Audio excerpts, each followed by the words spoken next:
एक समय की बात है। किसी राज्य में एक व्यापारी रहा करता था। उस व्यापारी की एक छोटी सी बेटी थी जिसका नाम था एला। एला बहुत ही प्यारी और नेक बच्ची थी। उसके पिता उससे बहुत प्यार करते थे और उसकी सारी ज़रूरतें पूरी करते थे।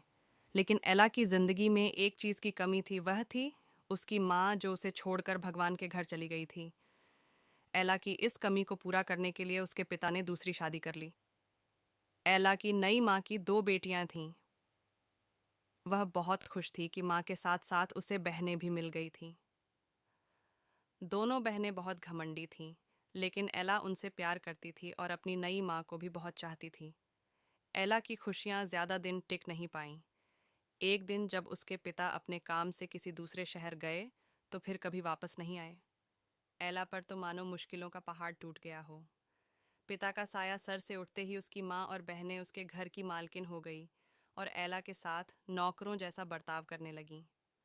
उन्होंने घर के सारे नौकरों को निकाल दिया और अब एला ही घर का सारा काम करती। उसकी बहनों ने तो उसका कमरा भी उससे छीन लिया और उसे एक कोठरी में रहने के लिए छोड़ दिया। एला अपनी बहनों के पुराने कपड़े और जूते पहनती, सारा दिन उनके काम करती। कभी कभी तो एला इतनी थक जाती कि अंगीठी के पास ही सो जाती। अक्सर एला जब सुबह उठती तो अंगीठी की राख, सिंडर, उस पर पड़ी होती। उसकी बहनें उसे सिंडरेला कह के चिढ़ाती और इस तरह उसका नाम एला से सिंडरेला हो गया। एक दिन राज्य में ऐलान हुआ कि महल में एक बहुत बड़ा आयोजन है और राज्य की सभी लड़कियों की बुलाया गया है ताकि राजकुमार अपनी पसंद की लड़की से शादी कर सके।